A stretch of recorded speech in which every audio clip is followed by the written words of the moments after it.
everybody, it's Jane Johnston with the Briar Hill Group at Remax Camosun, host of Vancouver Island Time, and he said, she said, they said with... Hi, it's Andrew with the Jane Johnston. How's everybody doing today? I'm well. I scratched my forehead. Yeah, I saw that. So anyway. Hiding it's a good idea. Really effective. I'm going to glue it to my forehead. Perfect. At least you have hair to use. So what's going on in your real estate world? Still busy. Got some nice out-of-town buyers keeping me active. Was really happy to give some keys recently to a few great folks, and more coming up on that. Yeah, so life is good in the world of real estate. It's still quite busy out there. You were saying that you had maybe a slower weekend. Of course, it's the long weekend. I tried to have a slower weekend. Right. I had a couple of hours. Like somebody asked me the other day, do you take time off? And I said, as a realtor, I don't take time off. I take I don't take days off. I tend to take hours off. Yeah. Yeah. I mean, we just tend to like work when there's work, and then when there's not work, we coast for a bit and try to do what we can with our time at that point. That's what I do. I mean, fill in the blanks. I did laundry. Good for you. Yeah. Yesterday I did the same, 3 loads. Yeah. So today is the first Monday of the month. So it's Stats Day. It's Stats Day. Fireworks. So exciting. So exciting. I thought we could go over what the stats are. So I'm going to add them to the stream here. I'm going to press play. And when I do this, just so you know, I cannot see you. Which display are we on right now? We are on the He Said, She Said title page. So you want to go on one more at least. Okay. There you are. Okay. So Monday, I'll read them. 260 new listings over the past week, 246 pending, which means they've just sold, but they haven't completed yet. Price decrease is 34. And I have seen a few of those lately, like real time. Yeah. Price increase is 9. Those are sellers who I think are a bit, they're thinking, oh my God, we listed too low. We're getting too many showings. Yeah. And I've also seen where they go to offer day and they've listed maybe low, and then they don't get, they get offers, but they accept a conditional offer. The conditional offer falls apart and they have to go back to market. And so they've already gone through that delayed offer scenario, but they didn't actually end up with a unconditional sale because maybe the buyer couldn't get financing or they didn't like building inspections. So anyway, the sellers had originally priced low, they priced it higher to just put it back to the marketplace. Okay. And then sold are 346. So these are essentially sales that probably happened since January 1st. And so that's because we're at the end of the month. A lot of people plan for closings, just easier to do at the end of the month. So I always say to people, like, don't try and book lunch with me on the Friday before for a long weekend. Anyway. Right. Yeah. Okay, our monthly sales summary. So 65 units in Victoria itself. Yeah, for the month of March, 65 units sold for the city of Victoria, including Vic West. Average price over $1 million at 1.335. Enlarge my screen so I can actually read this. Yeah, that says 1.335. That's quite an average for our little city. And then Oak Bay has been bucking, like Oak Bay is about 500,000 more on average if you want to buy in Oak Bay. So, well, these are including waterfront properties, which some don't. Some of the stats don't, but I just thought, let's just look at the whole area. So it's a big picture view. Right. Still, though, if you look at the median prices, 1.150 for City of Victoria, 1.654 for Oak Bay. That's not what I'm seeing in Oak Bay is, you know, I wouldn't say exactly average homes, but older, beautiful, your typical Oak Bay home on a nice street in Oak Bay. That's around the price point I'm seeing. And we've been talking also about Esquimalt being a great area. So you can see here the median price has gone up. It's still cheaper to live in Esquimalt. It's at $991 compared to $869 a 6-month average. So it's going up. And then View Royal is also up. So I had a listing in View Royal recently. We listed at $849 and ended up selling $975. I think View Royal is an underappreciated area, and it's ripe for a rise.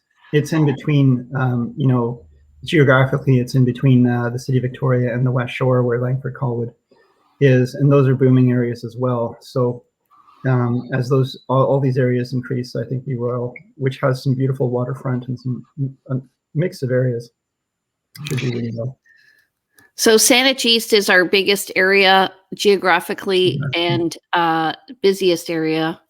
So and its median price is close to where Victoria Vic West is at $1,190,000.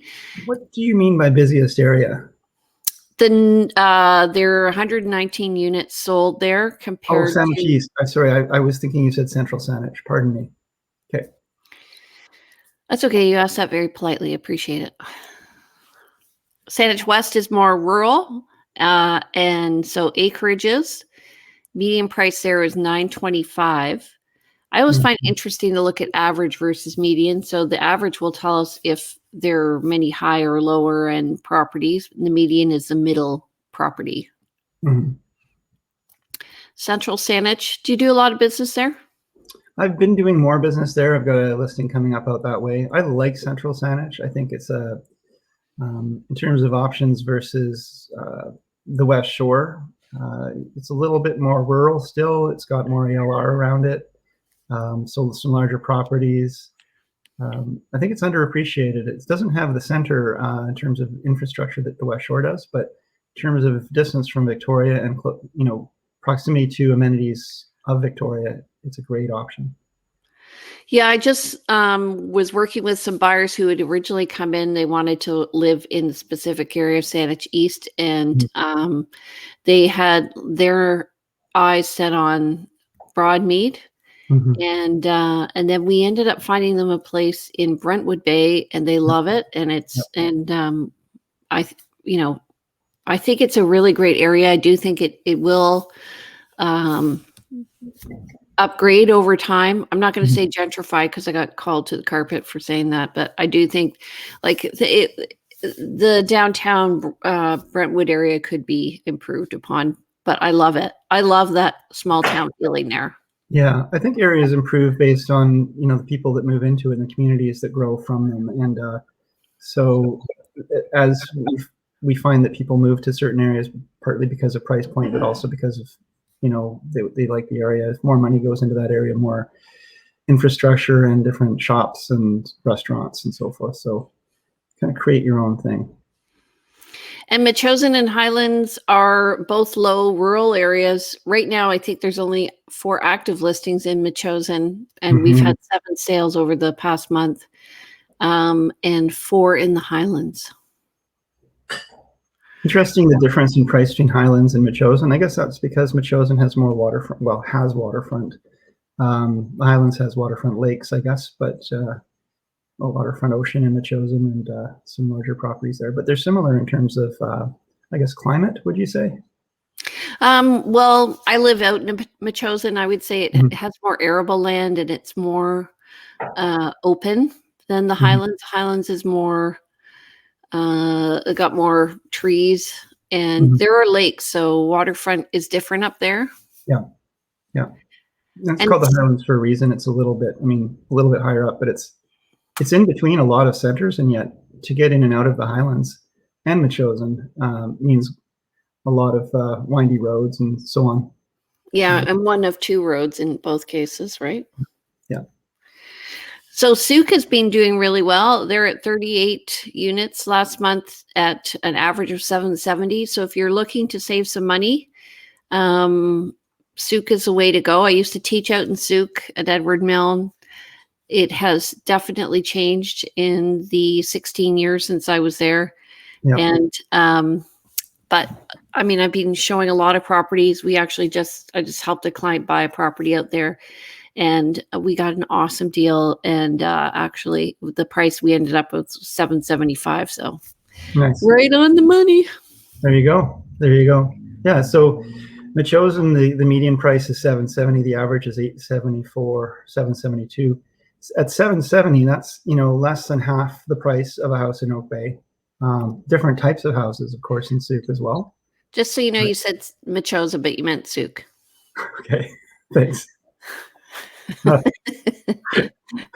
we start?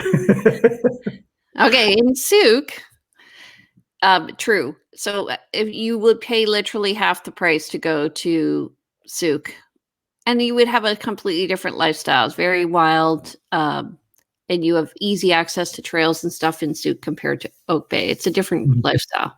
Yeah. Yeah. Okay. Cool.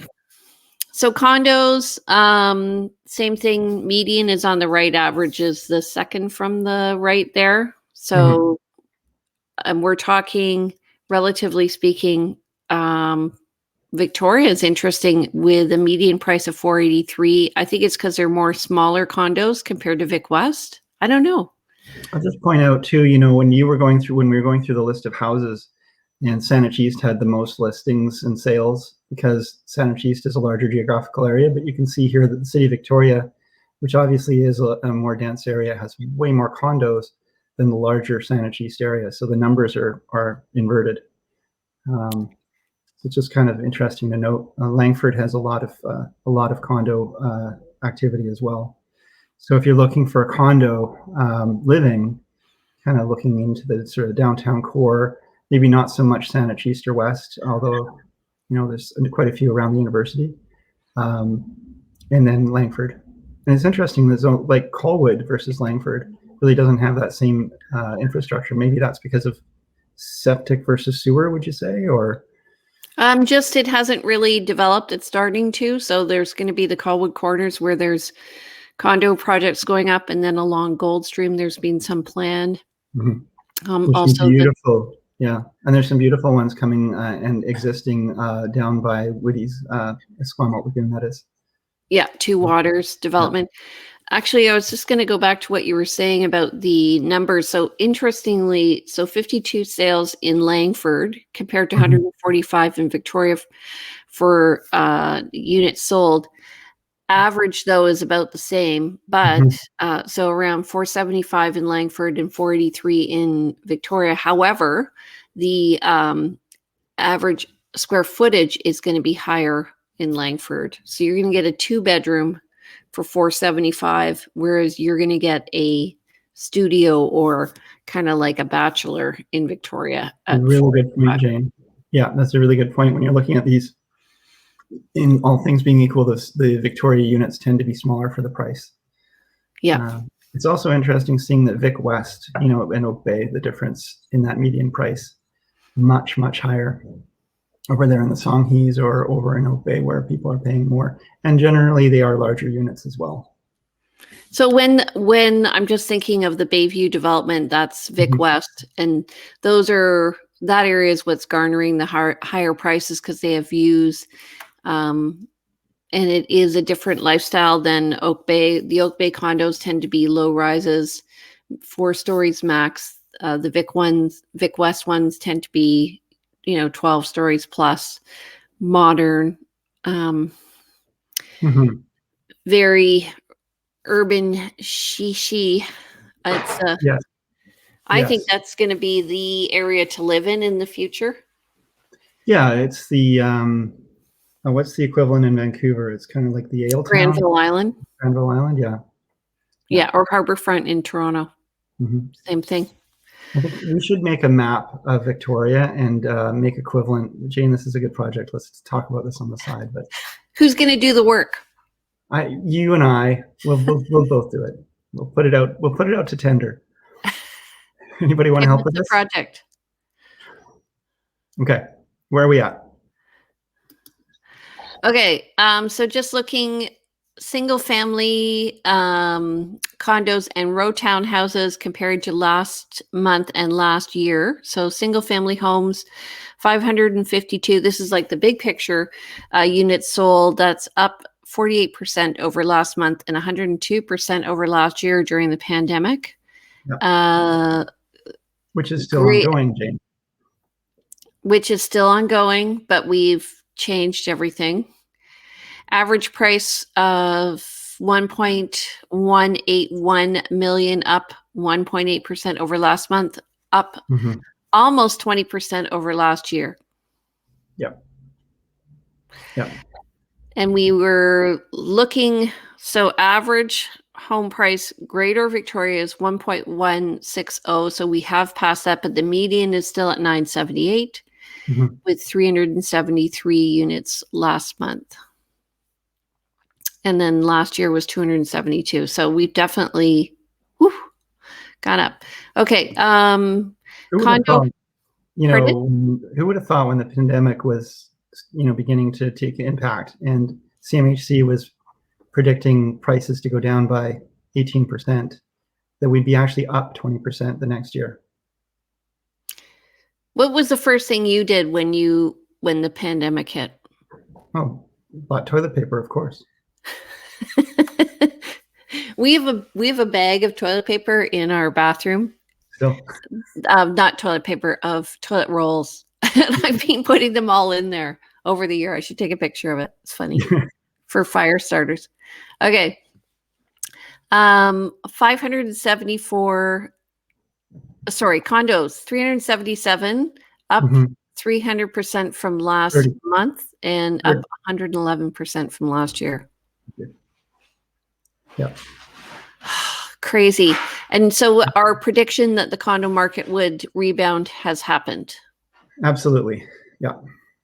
And townhouses are also, hitting that mark as well. They're going to be, they're a great option and alternative to those houses that people are finding unaffordable. Yeah. And then row townhouses, 140, up 37.3%, up 79.5% compared to last year. Average price is 684, and that is up 15% over last year. And basically even from last month. Yeah. Okay, let's go to the next one. Go back one there, Jane. Sorry. Yeah. Manufactured homes. I just want to talk about that for a little bit. It's interesting that, so when we're looking at the March 2021, 192% over last year. What is that? 192%.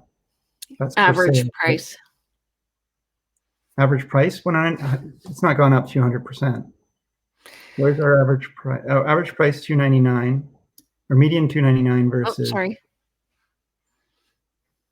I've been feeling like manufactured homes are, in this, when there's a dearth of available housing, that they're also ripe for an increase in value. They're a very different form of ownership and not a great one and very difficult to finance. But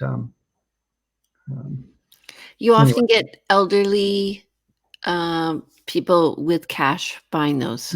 They've sold out of other properties. They want to have some cash for retirement. They can't afford a home in Victoria, but they have family here. So maybe they're going to buy a manufactured home. And the reason why they're hard to finance is not because they're a manufactured home. It's because they are on leased land usually. And so the bank doesn't finance if you don't own the land. Yeah. Not a great investment for the bank in terms of getting their money back. Yeah. So I did have a client looking at these, and we ended up writing on a couple of units. We found a great location, terrible unit. Then we found a great unit, terrible location, because the band literally never got back to us regarding the lease agreement. So we're like, well, we can't go forward. Right. Too bad. And then that client ended up buying in a mobile home park in Central Saanich, of which there are a lot, and there's I think a 39-year lease left. Okay. So, yeah. If anyone is interested in manufactured homes, it's a very unique animal, and there's, the question of whether there's an annual lease like a manufactured home, or is it on leased land where you've got a longer lease like 29 years or 99 years. There are some townhouses where that's a situation, or there's also manufactured homes that actually are cooperatively owned by a corporation and you're buying a share in that corporation, you have a better form of ownership. Or there's also ones like Summergate Village where you actually are buying bare land. There's a mobile home on it, and there's amenities, and that would be, I mean, that one would be financeable, and it's one of the better forms of ownership. It's a great option. So if anyone's ever thinking of mobile homes, talk to Jane. So I don't do mobile homes. Do you do mobile homes, Jane? No, not usually. I did it as a favor, and then it's just not my forte. I would say I actually ended up passing it to a specialist. Yeah. So we're both happy to talk to anyone about mobile homes. We would probably then help connect you up with someone who is a specialist in mobile homes, because they are very specialized. So I just want to go to the bottom line here. The total number of listings is 1,310. And we have 1,400 realtors in Victoria. Yeah. Yeah. So that's scary. It just means realtors are an interesting animal, because we're very competitive when it comes to getting the listing, but we're very collegial about facilitating the sale, especially in Victoria. I have great regard for our fellow realtors. Yeah, I mean, there's a lot of professionalism overall, and I've always enjoyed working with most of our colleagues. And it's interesting, though, I have been hearing there's a lot of people who, partly due to the pandemic, maybe thinking about changes in career, are getting licensed. There's an influx of agents. I think we're going to see some new agents coming in, and that number will probably be going up. So I just want to look at this and look at, I know most people can't see the numbers, but if you look down here, this is $700,000. So when Andrew and I got into real estate, the average price was $399. Do you remember that? Yep. Oh yeah. And then this is close to downtown, and this is as we're going out of town. So you can see there's a trend of prices being lower. We saw that earlier in areas outside of the core. And that's because it's just less convenient. But we are finding, like, for instance, here in Souk, 20 homes year to date sold in Souk. And that's significant. That's up there, I think, way over what it used to be. And then you can see where the spread is of all the activity. So in the Saanich East area, you're seeing quite a large spread between 1.349 million and down to 800,000. And in if you look at Colwood, you know, we're seeing the spread from 949 to 700,000. So it's just different. Mm-hmm. So when you're searching in an area with a realtor, you're going to say, okay, well, you want to look at this graph because you want to see where the activity is happening. So if you're looking at a property that's a really beautiful property, and it's in Saanich East and it's $650,000, like, to me, that's a no-brainer. Yep, I'm going to buy that because it's likely to go up in value. Okay, condos. You want to talk about this one? Sure. So I guess I can't move the cursor. Okay, I can move it. Okay, you can look at that, moving the cursor. Okay, so Vic West, you can see there when you go up to the 10 there, year to date to the 10 to the right. Nope, down and down. There you go. You can see in Vic West, kind of for condos, it kind of reaches, and we saw the average price point in Vic West. We talked about that. It was in the 700 range, kind of reaches that 7,899 range, jumps again to 850, and then sort of, you can really kind of see where prices sort of congregate, you might say, and definitely down. Yes, definitely down in this price point. The condos are really, really active. So, you know, what's interesting, actually, again, that Oak Bay, not so many condos. When you go to these other columns, it's really Victoria is the center for any kind of condo activity. You've got Saanich East, of course, and again, when you look at that list, the price points around 500,000. Got some activity, and then down below, the real activity is in the 499. You know, 400 to 499 range. So, yeah.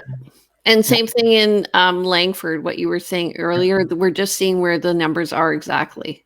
and what I kind of find, Jane, and I don't, maybe you can agree or disagree, but I find prices kind of, they go up and up and up, and they kind of reach points where they kind of hit and they sort of stick for a little while. They reach a point where people don't want to go beyond, whether that's like for a 2-bed, 2-bath condo, maybe that's 500,000.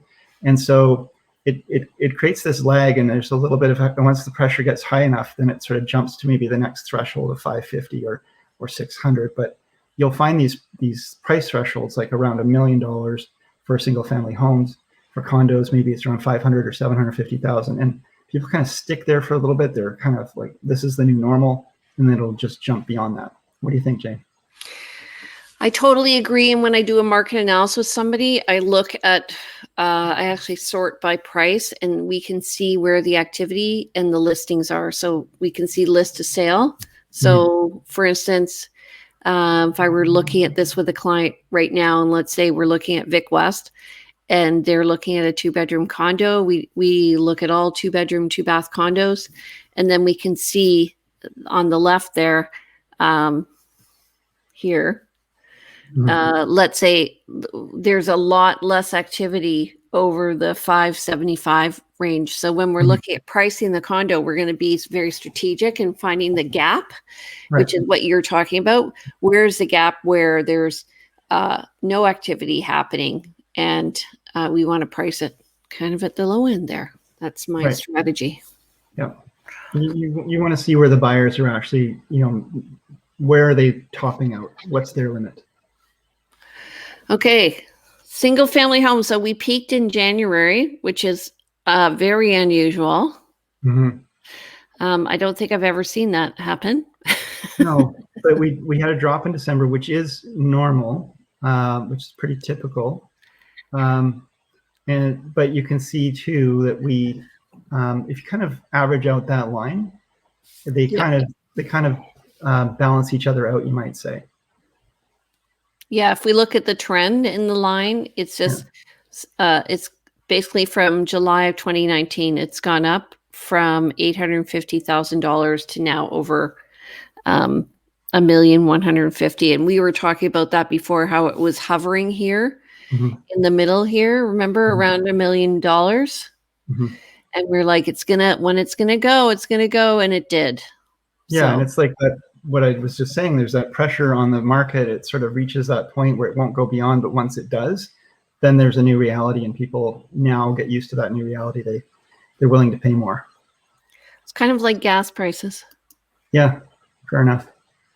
Same thing with condos. So very steady over the past 2 years. So this is 2 years, and we're looking probably around between 475 and 500.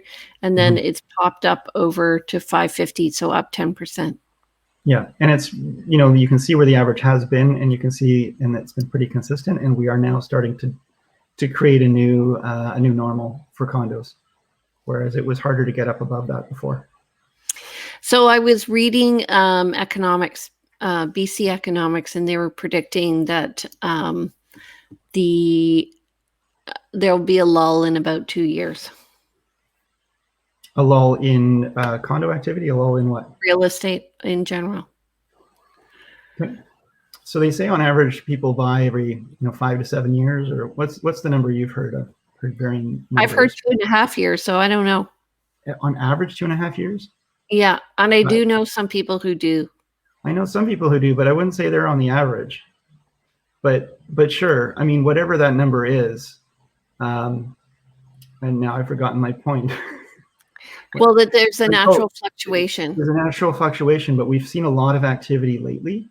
And so again, that we're skewing that average to now, and then there's going to be those people who are all buying right now, maybe waiting 5 to 7 years. And so they're going to see that lag time, that lull in 2 years that the economists are maybe predicting, because people may be deciding, I just recently moved, I have no further need to move. So people have been maybe making decisions about moving sooner, or it's all condensed right around now. I think it's because of low interest rates, personally. No, that's going to have an impact, absolutely. So speaking of stratas, Townhomes made the jump in September. Yeah, yeah. And then it's interesting. There was actually a bump in December where there's usually a dip, and then a dip in January, and then we've come back again for February, March. But these are average prices though, so you've got to keep in mind that these are not the medians, which would be actually quite interesting to see how the median. When I was looking at the BC economic stats, they were talking about migration, and amazing how many people are moving, the net migration to BC compared to other provinces. So I think this is part of the reason why our housing market's doing well. Okay, yeah. Total active listings. Holy shimoly. Crazy graph, yeah. For those who like graphs and get excited. So a normal year has this big curve to it where it ramps up for the spring and then it sort of reaches the peak in just early summer and then plateaus and then starts to go down. You might have a bit of a bump in the fall and then it goes down into the winter and then it starts again. But look at this year. It's flatlined. I love these graphs because I really feel we need to be looking back 2 years. So this gives us the visual, the last few graphs of the last 2 years. Yeah. So awesome. Yeah. And I have buyers right now, thank goodness for delayed offers because we can go out and take our time and actually see a place. But when we got into the market, I remember thinking how fast everybody had to act. And then it slowed down. So, okay, total new listings over sales. So we're seeing there are actually a lot of listings coming on right now, but they are selling at a very high rate. So you can see the gap here of list to sale is small. So, and then if you go ahead. Oh, okay. Sorry, Jane, but I was going to say a good example is the December there, where you can see that there were less listings and a lot more sales. The sales activity continued on through December, where normally it would slow down. But so that would be an example where the inventory was taken up much more than there were more sales than there was inventory coming into the market. Whereas the following months, it's been lagging behind a little bit. There's more inventory than sales, but the trends are following the same where they're both rising. Inventory and sales are both going up in terms of numbers. Yep. So even just looking at this straight line here, we're up over where we were last year and in a normal market. Yeah. So often people say, well, I want to sell in the spring. And I always go, well, if you want to sell in the spring, your chances of selling list to sale is 50%. Last year, it was about 60%, and now it's about 90%. So I love my little graph I made up here. Well done, Jane. Well done. So balanced market is where the blue line is. It's actually supposed to be about 20%, but I think in our market, it's probably around 30%. So this is the list to sale ratio. And you can see April last year, we were in a buyer's market, and then we've moved strongly into a seller's market again. Extreme seller's market. 120%. So what that means is there's more sales than there is inventory. Right. So sales are happening faster than inventory is coming on. Yep.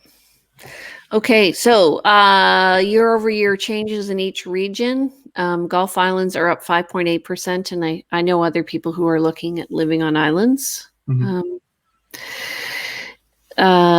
Saanich up 16.5% to 1,102,000. Sydney, these are the benchmark prices. Do you want to explain what benchmark is, by the way? So the benchmark is based on, if you ever heard the consumer price index numbers that the government produces, they take a basket of goods and they say this is what an average basket of goods costs. We do the same in real estate with house prices. We say this is what an average house in this area looks like. We kind of create this artificial house and say, and we were just talking about this, how, for example, condos, an average condo in the West Shore might be different than a condo downtown Victoria. And so we sort of create this artificial benchmark home, and then we track what that value would do over time based on different taking into account different adjustments that happen. But so what we're doing here is we have these artificial homes, just like that basket of goods, and saying, what would this have done over time? Yeah. So for a single family home, it would be like 3 bedrooms, 2 baths, double car garage. Or single car garage. And we can look up, if you're ever curious about those benchmarks, which every once in a while I get curious, but you can look it up and it'll, we have that information, but it gets really, I mean, if you think this is dry, it gets really dry. It just shows, what it's showing is an increase in, the benchmark price is up 5.8% in the Gulf Islands, but in North Saanich it's up 16.5, Sydney up 16.2, and Central Saanich up 20.2. Mm-hmm. So everyone likes Central Saanich, Andrew. It's being discovered. And then Saanich East is up 10.4, Saanich West up 10.7, View Royal up 7.1, Esquimalt up 9.4. Vic West up 10.5, Victoria up 10.6, and Oak Bay up 9.8. Interesting. It's only up 9.8 in Oak Bay, and yet the prices are so high. But, if they're going up on average and they were already higher, it makes sense. They're just proportionally always going to remain the same. Interesting that Oak Bay is, again, so much a different price than some other areas. Yeah. Okay, in the West Shore, up 14% in Souk, up 20% in the Highlands. It's popped over $1 million. Colwood is up 16.3%. Langford's up 10.2%. Mm-hmm. And the reason it's interesting, because the benchmark price is higher in Colwood at $815 compared to $740 in Langford, but Langford has more smaller homes. Right. All along the Happy Valley corridor, the West Hills, Kettle Creek, absolutely, yeah. And then the in Metchosin, we're up over $1 million.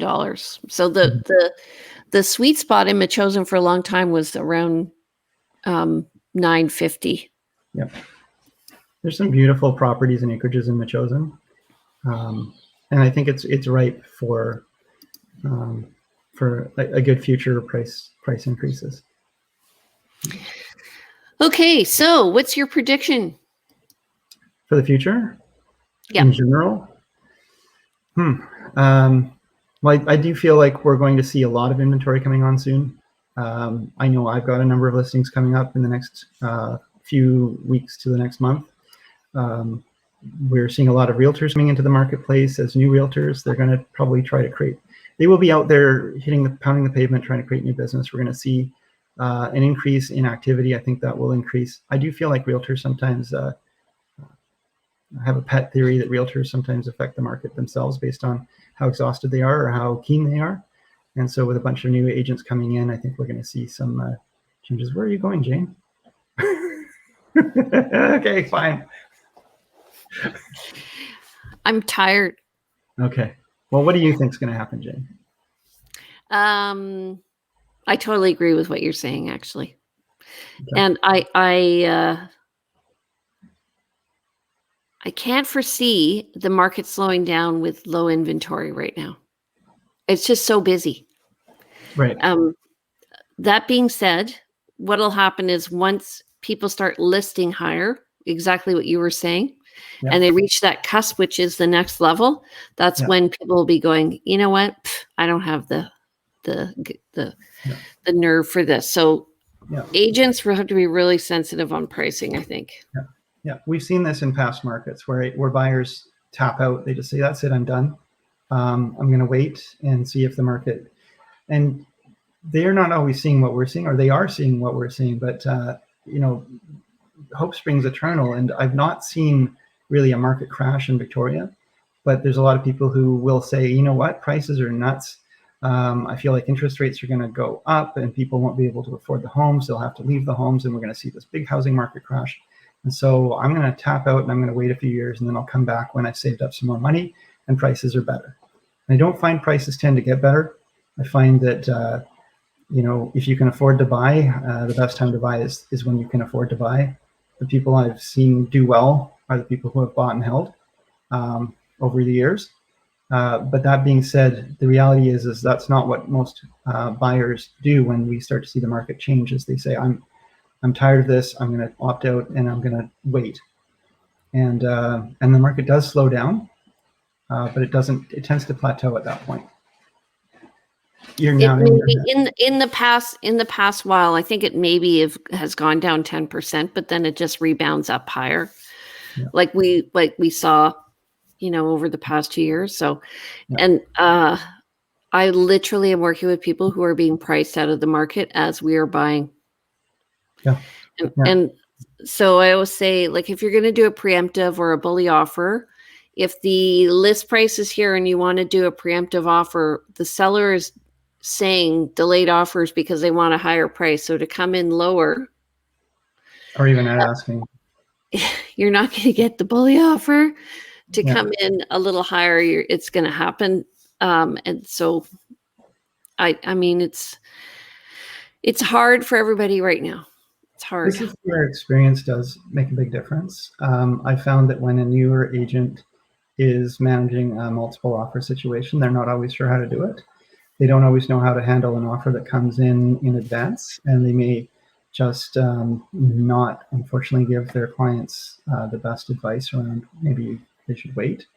And so I've seen, and this just where people working with experienced agents both have the protection and they also have the advantage of, the knowledge and understanding, whereas a newer agent may not know how to handle these situations and therefore may guide their clients in ways that are not in their best interest, but does help the more experienced agent help their clients with that buy.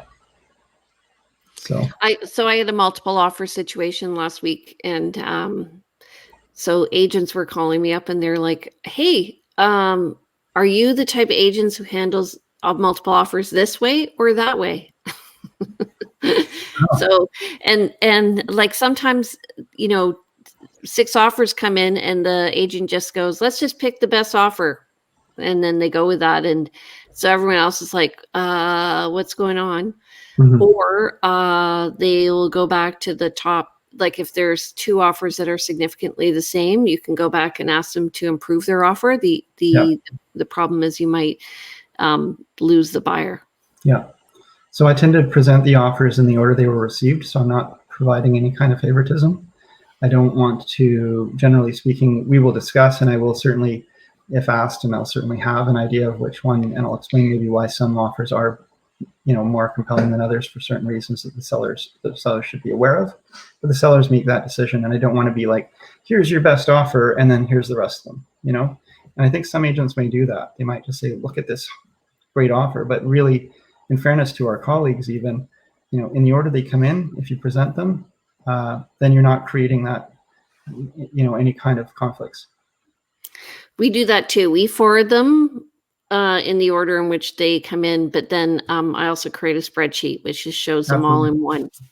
Yeah, and I do the same, and it's really helpful because by the time you've gone through everything and talked about deposits and closing dates and conditions and included items and so forth, really confusing if there's more than a few offers, because people get confused about which one was the one with the $100,000 deposit, which was the one that was $20,000 above asking. So yes, we do this. I do the spreadsheet as well. Yeah. Hey, do you have any hot new listings you want to say?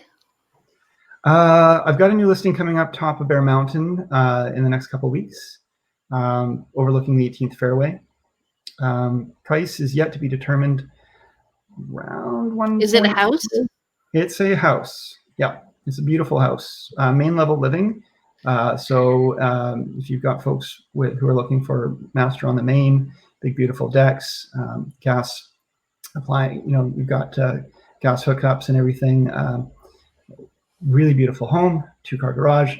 Around, I can't remember how many square feet, but I think it's around 3,000 square feet. Beautiful lower level for guests or kids, teenagers, whatever, but main level living if that's what you're looking for. I've got a home coming up, again, ground level living plus a lower level in View Royal, more of a starter home, going to be priced around the 800,000 mark. Could use some work, but great little home. I've got I can keep going, right? Yeah. I've I got mean, a, I think actually we should do this every week. I just thought about it. yeah, I know, and people probably want to hear about these things. I've got a 1 bedroom plus loft. It would make a great sort of extra space, workout space, art room, but it's built by Abstract Developments. It's 2 blocks from the water on Moss Street. Heritage conversion home. Price is $600,000. It's around 900 square feet, including that loft. Top floor. So What and how many bedrooms? it's 1 bedroom on the main. So you enter the house, the conversion home, go up a flight of stairs to the main level, which is like a 1 bedroom unit. There's a ladder attic access to a loft, open loft space with some skylights. It's very bright. So up there you can put a desk, an office space, whatever you like. So calling it 2 bedrooms, it's a flex space. You could call it 2 bedrooms. I just saw something sort of similar on Mason. Oh, That yeah. was a small little house with a loft. It was really cute. Yeah, and there was one on Richmond as well that I saw not too long ago. Okay. Yeah, I've got one coming in Brentwood Bay as well on an acre. It's not signed yet, so I want to be careful, but probably, again, around up above $1 million, closer to $1.5 million. We'll see here, more of a mid-century home, beautiful space, more of a West Coast landscaping, beautiful kind of Zen garden outside, lots of decks, very private. Okay. How about you? I have got a condo coming up. It'll be coming up in the next week. It's 1 bedroom condo on Bear Mountain, top floor, 1395 Bear Mountain Parkway, facing the fairway, and it'll be $350. Priced well. Pretty awesome. Yeah. And then I have a house coming up on Stormont. I did a little video on it yesterday, 2,600 square feet. That's 2 bedrooms on the main, 1 bath. And bring your decorating ideas to that house. That's in View Royal. Yeah. And how much will that be? That's coming on at $850. Okay. It has a bunkhouse in the back. We call it the Bunkie. It's very cute. And 221 Stormont Avenue. Excellent. And then I have my awesome listing, which is a absolutely stunning, stunning home on 2650 Orchard. That's in South Oak Bay. And that has permitted additional accommodation in the basement. How does that work? Permitted additional accommodation. So that's not available for rental, right? It doesn't have a separate entry. And they share laundry. So it's like a roommate situation, which Oak Bay does allow. Okay. Gotcha. That's one thing a lot of people don't realize. Oak Bay doesn't generally allow suite rentals, but you can have, quote, roommates as long as they're, and that is a rental situation. So, yeah. It's a lovely home. And I'm looking for a house in Esquimalt or View Royal for a minimum 2 bedrooms, up to $850. Esquimalt or View Royal, up to $850. Hey, house. Well, maybe that one I was just talking about might be a good for your folks. What about Stormont for your folks? You can't double in. Well, you can't double in, but also it's just not. It needs somebody with skills. Okay, So. skills. Okay. Do you want to talk? I mean, it's getting long, and I'm not sure if people are still around. But do you want to talk about buyer needs? Because we maybe have somebody who's sitting here watching us, thinking, I might be thinking about selling my house, but I'm not sure. Sure. Yeah. Okay. Well, I've got some buyers for a wartime house, or some smaller home, 2 beds, 1 bath even is fine. Up to maybe 900,000, but 800,000 in that price point for like a smaller, just starter home. Nice shape. We've looked at stuff anywhere from 600,000, which does exist, but it's really nuts. Up to 900,000. And these folks don't mind doing a little bit of work and just being in a nice neighborhood. So got that. Got some folks who are got a guy looking for some really nice waterfront home, but maybe in Willis Point where the speculation tax isn't applicable. So there's that. I've got, let's see here. Some folks looking for a home with a suite for the family. So it's got to be a nice suite, walkout, full height, beautiful home up to 1.2 million anywhere in the core, for sure. I've got a few other buyers, actually quite a few active buyers, but I'll stop there. Those are some key ones there. I've got somebody looking for a home in the West Shore, also with 2 kitchens. And they would like it's 2 groups moving in together, and they're friends, so they don't want separate accommodation. They want a stairway between the 2. Believe it or not, it's kind of hard to find right now. So they don't want like a side-by-side duplex with no connection between. They would want or an up-down duplex. They want something where they can actually go visit each other. Okay, cool. Yeah, they're friends. I'm looking for, let's see. I found a lot of people places recently. So, rural property in Metchosin. There are only 4 right now. So we're looking there. Condo in downtown Vic West, sort of Victoria, walking distance to everything, up to 900. That's a longer term buyer. And then I have a very active buyer looking in Oak Bay right now, up to 1.5 million. Mm-hmm. And I have somebody looking for a house in Saanich East. They're looking for a traditional family home for them and their kids with a big backyard. And we were looking up at our Arbutus area, Gordon Head down to Fairfield. So, and then I have very active buyers looking in View Royal area for a house with a suite. And they want higher end. So up to 1.5. Okay, nice. Okay, so hopefully we're going to have in the future Russell Cass from Home Check coming in and talking to us about depreciation reports and condo purchases. He's my go-to guy when I have a buyer looking for a property and that's got shared spaces, because he analyzes where the money's going and what it's going to be spent on. He also evaluates the report itself for accuracy. So right. I really like working with him. So we'll let you know when that happens. I just have to kind of firm it up. It'll be in the next week or 2. Sounds good. And okay. So we don't have a topic necessarily for next week, but we'll be here talking. Yeah, we'll see you. We're here every Monday morning, so please subscribe if you're interested in learning more about real estate in Victoria. We are talking real, we have a real discussion on real estate in Victoria here. So thank you, Andrew. Thank you, Jane. Nice to see you again. Have a great week. See you in the trenches. Okay, see you later. Okay. Bye. Bye.